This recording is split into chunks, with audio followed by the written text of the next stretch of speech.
It's another edition of Time About the Movies, and today we're taking a look at the 6 films of November 11th, 2005.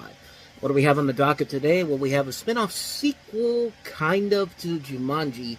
It's based off of a book by the same author, and it's directed by Jon Favreau.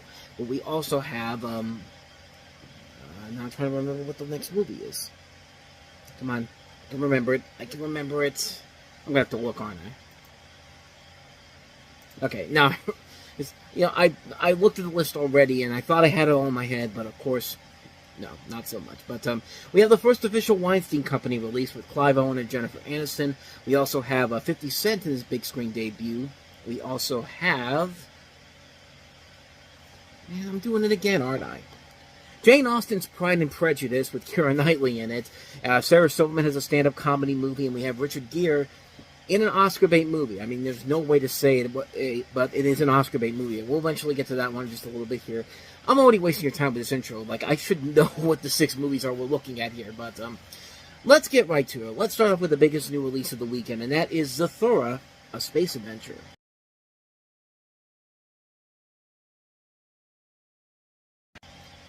So, like I said, this is sort of a sequel, but it's also kind of a spin-off of the Jumanji franchise. Like I said, it's based off the same book by the same author who made Jumanji, Chris Van Allsburg, who also did The Polar Express the year before. And in this movie, you have Josh Hutcherson and Jonah Bobo as 2 squabbling brothers, Danny and Walter Budwing, who find a mysterious board game in the basement which transports their house into outer space. Along with their older sister Lisa, played by Kristen Stewart, and an astronaut played by Dax Shepard, they try to survive the game so they can return home. Tim Robbins also plays their dad in this movie. I was not the biggest fan of the original Jumanji. I'm still not a fan of the original Jumanji, but this got better reviews than Jumanji did, but it was a box office disappointment overall. Most people did like it, though, and it's because of the fact that Jon Favreau directed. This is his first movie he directed after Elf. David Koepp is one of the screenwriters on here. He's written a lot of great movies, Spider-Man 2, for example, Schindler's List. So, there are a lot of pieces working towards the film, and the movie is good. Is it a great movie? Not really. I mean, it is cool to see this house in space in HD, because I watched this on Blu-ray for the first time, and yeah, it does look pretty nice. They do a pretty good job of putting this house in space and making space look as realistic as it can be in this situation here. Where the film kind of falls apart is with the overall story and the overall message of the movie, which feels very, very odd. And Dax Shepard's character is supposed to play like a big part in like the big climax of the movie. Like there's supposed to be a big twist around him. When they get to that twist, it's just kind of like, I don't think that was a good twist and how that's supposed to and how you put that together. But the stuff that's going on before that, though, is very fun. There are a lot of fun visual ideas to the film. I mean, there are a lot of things I like about the movie in general. It's that third act where I think the movie really starts to slow down a bit. But overall, yeah, it's a good movie. Not a great movie, but I still like it better than the original Jumanji. And I don't think it's as good as the 2 Jumanji films that came after this, but it's a good movie. It's a good film that probably should have been a lot better, especially with that ending overall, but yeah, it's fine for what it is. It's another good Jon Favreau movie, but definitely not as good as some of his best movies in general. So, overall, yeah, I like it. Not one of his better films, though. So, let's go ahead and move on to the next movie, which is Derail.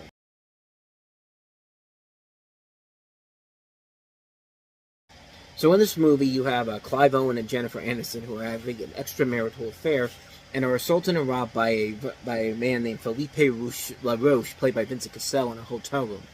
When the Roche threatens to kill Charles' family unless he pays him a ransom, Charles finds himself in the victim of the conspiracy. This is the first film produced officially by the Weinstein Company after their split with Disney and Miramax. And, I'll give it this. For the first movie from their company, it's kind of interesting seeing Jennifer Aniston outside of the rom-coms that we're used to seeing her in. It's interesting to see her in a more serious role like this. But unfortunately, there's not a good movie there to really make it all worth it in the end. I mean, Clive Owen's character's already having an affair, which is already enough of a story as it is. But then they got to throw in this whole conspiracy thing here, and it's just kind of like it just gets really ridiculous very quickly. I mean, it doesn't even waste any time getting into the stupidity of itself in general here. Like, there's nothing about the movie that really is worth it in the long run. Like, it's just like, it's a really stupid movie when it's all said and done. And like I said, I think there is a good movie here. There's good ideas too. I like seeing Jennifer Aniston in something that's not a typical rom-com that we used to see her in. Like, she's doing something different. Unfortunately, the film is not really giving her a whole lot to do here, and it's just kind of like, why are we even here then if you're just going to keep throwing these little twists and turns here that aren't engaging whatsoever? It's a bland film. It's a movie that makes no sense. It's going all over the place. And for a movie like this, like, you expect a lot more from it. I mean, I honestly went into this looking for a lot more from it, but unfortunately, because they kept piling on so much stuff on there, it just got really boring really fast and really pathetic really quickly. So, yeah, so that's a hard skip on Derail, but bottom line, not a great start for the Weinstein companies trying to make it on their own, but their films will get better. I will assure you that. They will definitely get better from this point going forward. But a couple bumps and bruises there, first of all. But with that said, let's go ahead and move on to our next movie, which is 50 Cent making his theatrical debut with Get Rich or Die Trying.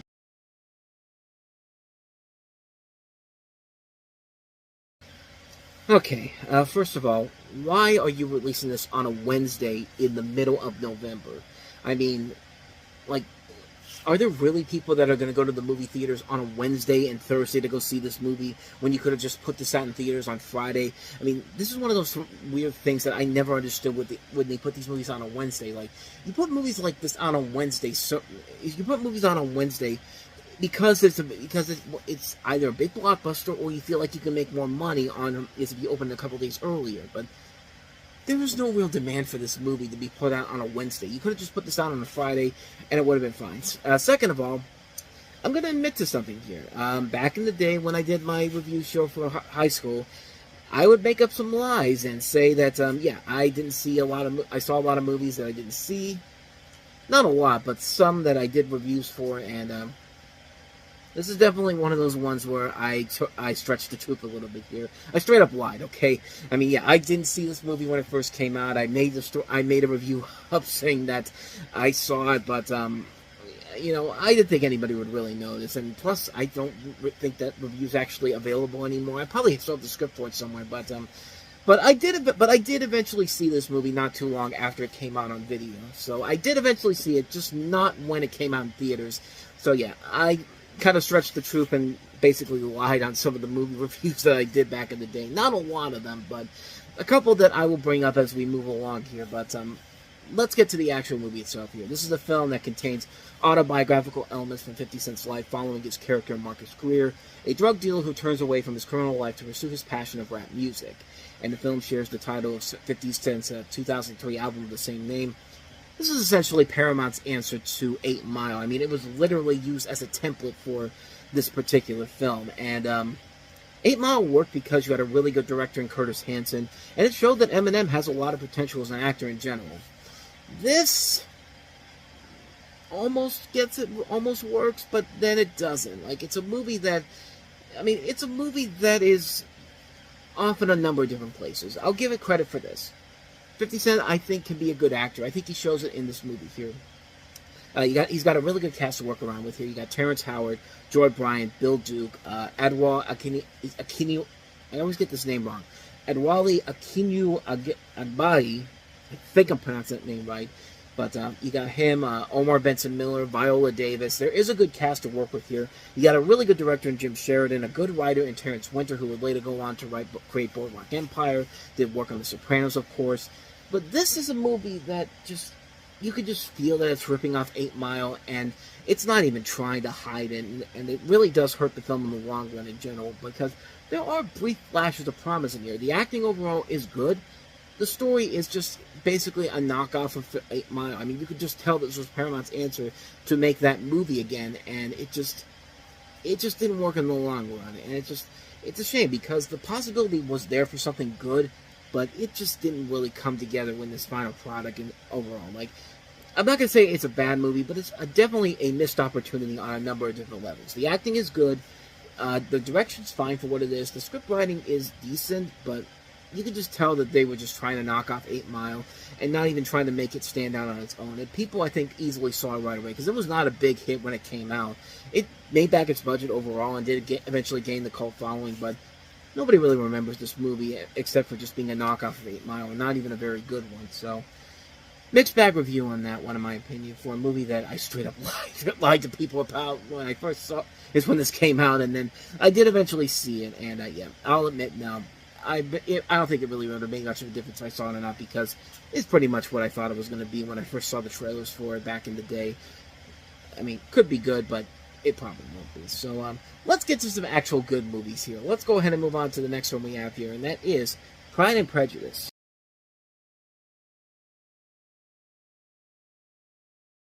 So this is Joe Wright's directorial debut. Joe Wright is, of course, the director who would make such movies as Hannah. He would also do movies like Pan, Atonement, which he also did with Keira Knightley. He's made a lot of mixed bag. He's made a lot of movies that are good, but then there are ones that are kind of lackluster in general. Like a criminally underrated one of his is The Soloist that we'll get to with Jamie Foxx and Robert Downey Jr. But then he does stuff like Pan, like I said, and The Woman in the Window. But then he does stuff like Cyrano, and then also Darkest Hour with Gary Oldman winning the Oscar for that movie. And you see that he definitely has that ebb and flow as a director as a whole, and he shows why with this movie here. This is, like I said, based off of Jane Austen's classic novel of the same name, featuring 5 sisters from an English family of landed gentry as they deal with the issues of marriage, morality, and misconceptions. Keira Knightley stars as Elizabeth Bennet, while Matthew McFadden plays Mr. Darcy, who falls in love with her. Matthew McFadden, of course, you know him from Succession, and more recently in Deadpool and Wolverine.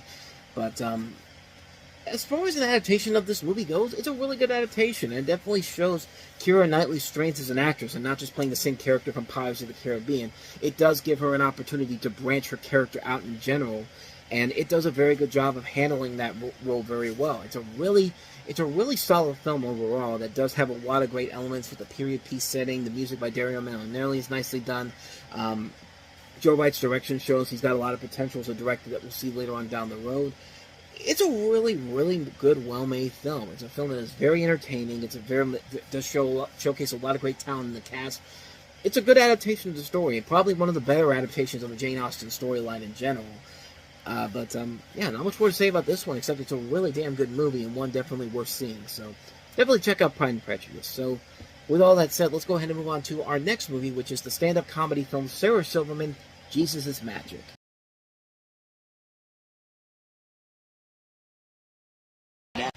Well, let's just call it what this really is. This is basically the pilot for the Sarah Silverman show that was on Comedy Central in the 2000s. A really funny show, by the way.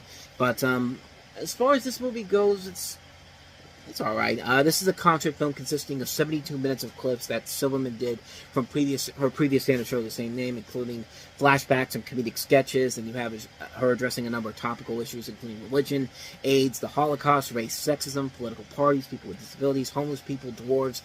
And of course, she's got to do some original songs in here. This was around the time she was known for doing the song "I'm Fucking Matt Damon" from Jimmy Kimmel Live. But overall, this is a really funny movie. It's a funny movie that works because of Sarah Silverman. I mean, I do think she's still a very funny comedian. I mean, she still is very funny even to this very day.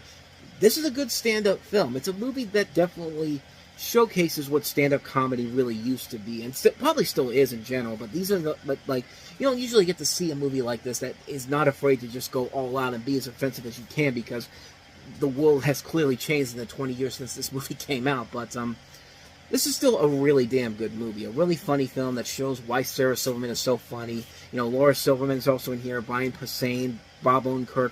A lot of really funny talent in this movie all the way through. And like I said, it's basically a precursor to the Sarah Silverman program. I mean, this is a movie that really does play up to Sarah Silverman's strengths overall, and it's just a really funny film. You know, definitely plays up to everything that makes her so funny. Is it one of the best stand-up movies ever? Not really. I think there's a lot better stand-up films in general, but if you like Sarah Silverman's comedy, this is definitely something I highly recommend checking out, because it is indeed Sarah Silverman doing what Sarah Silverman does best. So let's go ahead and move on to our last film that we have here, and that is Bee Season.